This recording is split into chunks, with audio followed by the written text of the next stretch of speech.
Good morning everyone, myself Manish and today we are discuss about our topic which is tissue।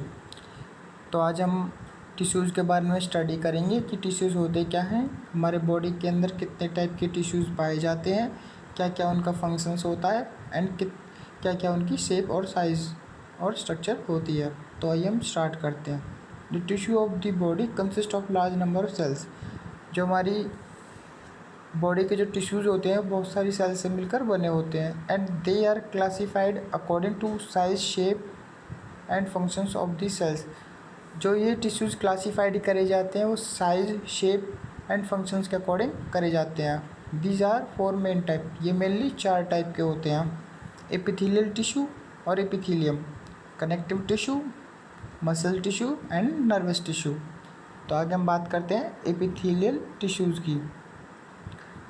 तो जो हमारे epithelial tissues होते हैं, this group of tissue is found covering the body and lining cavities and tubes. जो tissues होते हैं ये हमारे बॉडी की कवरिंग, लाइनिंग, कैविटीज़ और ट्यूब्स में पाए जाते हैं। It is also found in glands, ये ग्लैंड्स में भी पाए जाते हैं। The structure of epithelium is closely related to its function which include protection of underlying structures from, for example, dehydration, chemical and mechanical damage, secretion and absorption। जो ये tissues होते हैं ये हमारे बॉडी के अंदर के स्ट्रक्चर, ऑर्गन्स को प्रोटेक्ट करने का काम करते हैं। ये उनको dehydration, chemical and mechanical damage से प्रिवेंट करते हैं, साथ ही में सिक्रीशन एंड एब्जॉर्प्शन का भी काम करते हैं और हेल्प करते हैं। आगे पढ़ें। The cells are very closely packed and the intercellular substance called matrix is minimal। जो ये सेल्स होती हैं वो एक दूसरे के साथ बहुत ही क्लोजली जुड़ी हुई होती हैं और जो इनके अंदर का जो इंटरसेलुलर सब्सटेंस होता है उसको मैट्रिक्स कहते हैं। The cells are usually lie on a basement membrane. जो सेल्स होती हैं वो एक बेसमेंट मेम्ब्रेन के ऊपर लाई करती हैं। आगे हम इनके टाइप्स की बात करें तो एपिथेलियल टिश्यूज़ के टू टाइप्स होते हैं, सिंपल एंड स्ट्रेटिफाइड। जो सिंपल एपिथेलियल टिश्यूज़ होते हैं वो एक सिंगल लेयर ऑफ सेल्स से मिलकर बने होते हैं और जो स्ट्रेटिफाइड एपिथेलियल टिश्यूज़ होते हैं वो बहुत सारी सेल्स की लेयर से मिलकर बने होते हैं। तो आगे हम पढ़ते हैं सिंपल एपिथेलियल टिश्यूज़ के बारे में। Simple epithelium consist of a single layer of identical sales and is divided into 4 types. जो सिंपल एपिथेलियम टिश्यूज़ होते हैं वो single layer of identical sales से मिलकर बने होते हैं, जो कि 4 टाइप्स के होते हैं जो हम आगे पढ़ेंगे। It is usually found on absorptive or secretory surface where the single layer enhance this process and not usually on surface subject to stress. The type are named according to the shape of the cells which differ according to their functions. The more active the tissue, the taller are the cells। जो इनका जो नाम दिया जाता है वो इनके shape और फंक्शंस के अकॉर्डिंग किया जाता है। तो आगे हम पढ़ते हैं स्क्वैमस एपिथेलियम के बारे में। This is composed of a single layer of flatted cells. जो स्क्वैमस एपिथेलियम्स होते हैं वो सिंगल लेयर फ्लैटेड सेल्स से मिलकर बने होते हैं। The cells fit closely together like flat stones. जो सेल्स होती हैं वो एक दूसरे के साथ क्लोजली जुड़ी हुई होती हैं जैसे कि फ्लैट स्टोन्स से जुड़े होते हैं और forming a thin and very smooth membrane. जो एक थिन और स्मूथ मेम्ब्रेन का निर्माण करते हैं। Diffusion takes place freely through this thin smooth inactive lining. जो डिफ्यूजन जो हमारी प्रोसेस होती है वो इस फ्रीली हो पाती है इस स्मूथ और थिन लाइनिंग की वजह से, और ये मेनली पाई जाती है आपका heart, blood vessels, lymph vessels, alveoli of lungs में। तो हम इसकी स्ट्रक्चर की बात कर लिए तो उसमें जैसे कि आप फिगर 3.8 में देख पा रहे होंगे कि नीचे आपकी बेसमेंट मेम्ब्रेन दी हुई है और ऊपर आपके स्क्वैमस एपिथेलियल सेल्स। तो आगे हम बात करते हैं क्यूबोइडल एपिथेलियम की। तो जो आपके क्यूबोइडल एपिथेलियम होते हैं जैसा कि आपको नाम से ही पता चल रहा है, क्यूबोइडल यानी कि क्यूब लाइक स्ट्रक्चर। जो आपकी क्यूब लाइक स्ट्रक्चर होती है, this consist of a cube shaped cell fitted closely together lying on a basement membrane. ये जो हमारे क्यूबोइडल एपिथेलियम होते हैं, क्यूब लाइक स्ट्रक्चर होते हैं जो एक दूसरे के साथ क्लोजली जुड़े हुए होते हैं और जो कि एक बेसमेंट मेम्ब्रेन के ऊपर लाई करते हैं। It forms the tubules of the kidney and found in some glands. Cuboidal epithelium is actively involved in secretion, absorption, excretion. जो ये टिश्यूज़ होते हैं ये मेनली हमारे किडनीज़ में पाए जाते हैं, किडनीज़ की ट्यूब्यूल्स में और हमारे ग्लैंड्स में भी पाए जाते हैं और ये mainly secretion, absorption and excretion का काम करते हैं। आगे हम बात करें, जैसा कि आपको फिगर 3.9 में स्ट्रक्चर दिखाई दे रही होगी, नीचे आपकी बेसमेंट मेम्ब्रेन और ऊपर आपका क्यूबोइडल एपिथेलियल सेल्स। आगे हम बात करें अभी कॉलमनर एपिथेलियम की, तो this is formed by a single layer of cells rectangular in shape. जैसा कि नाम से ही पता चल रहा है कि कॉलमनर यानी ये कॉलम्स की फॉर्म में, तो ये भी हमारे सिंगल लेयर ऑफ सेल्स से मिलकर बने होते हैं और ये रेक्टेंगुलर की शेप में पाए जाते हैं और जो कि एक बेसमेंट मेम्ब्रेन के ऊपर लाई करते हैं। इट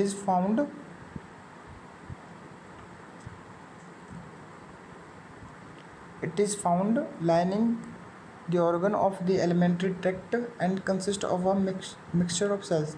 ये जो हमारी एलिमेंट्री ट्रैक्ट होती है उसके ऊपर लाई करते हैं और ये बहुत सारी सेल्स के मिक्सचर से बने होते हैं। Some absorb product of digestion and other secrete mucus.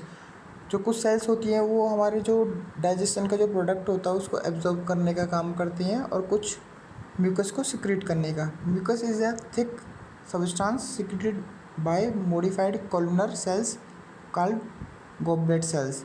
जो हमारा म्यूकस होता है वो एक थिक यानी कि एक गाढ़ा पदार्थ होता है जो कि ग्लोबेट सेल से प्रोड्यूस होता है। आगे जैसा कि आपको फिगर 3.10 में दिखाई दे रहा होगा, कॉलमनर एपिथेलियम, नीचे बेसमेंट मेम्ब्रेन, ऊपर कॉलमनर एपिथेलियम सेल्स।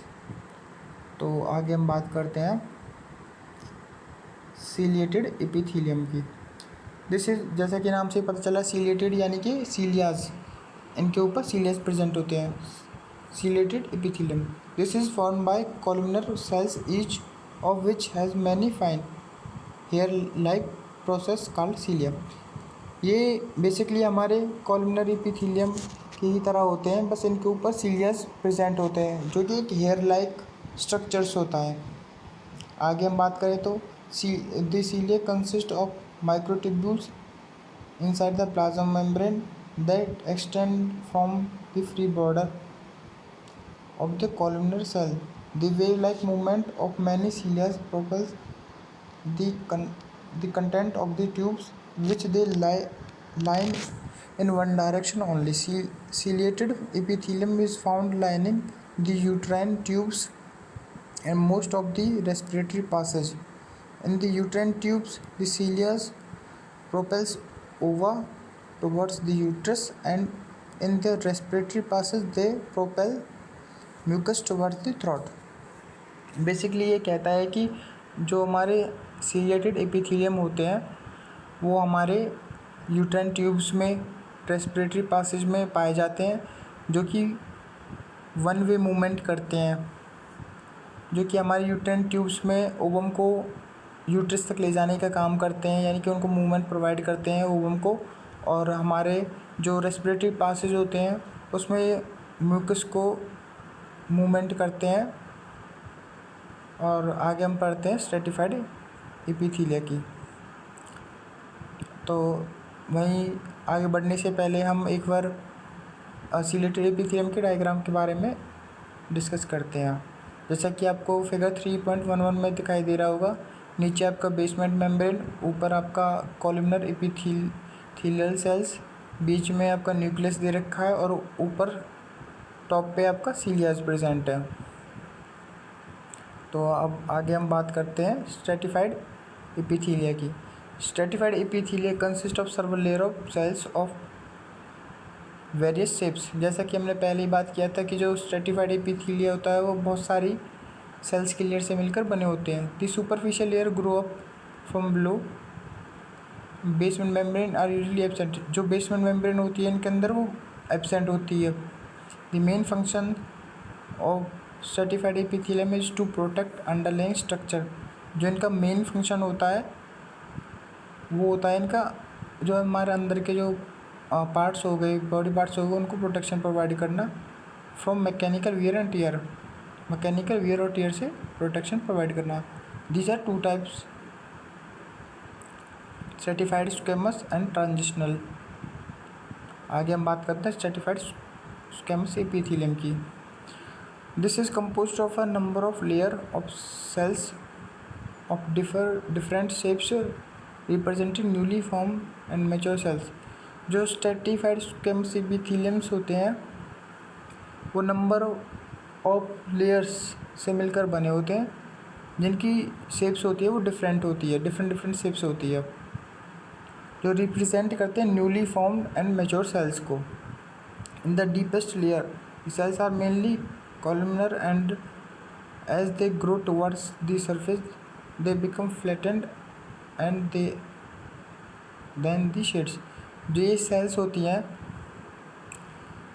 ये मेनली कॉलमनर ग्रो करती हैं सरफेस की तरफ, और बाद में पतली होती चली जाती हैं और कुछ टाइम बाद ही वहाँ से हट जाती हैं, शेड ऑफ हो जाती हैं। और आगे हम बात करें नॉन केराटिनाइज्ड स्ट्रैटिफाइड एपिथेलियम की। This is found on wet surface. जो ये non keratinized stratified epithelium tissues होते हैं ये हमारे वेट सरफेस पे पाए जाते हैं। That may be subject to wear and tear but are protected from drying. ये उन्हें सूखने से, यानी कि उनको मॉइस्ट रखते हैं, उनको सूखने से और उनको डेड होने से बचाते हैं। फॉर एग्जांपल कंजक्टाइवा, जो हमारे कंजक्टाइवा होता है जो हमारे आई की जो प्रोटेक्टिंग लेयर होती है, जो आई को प्रोटेक्ट करती है। The lining of the mouth, the pharynx, the oesophagus and the vagina.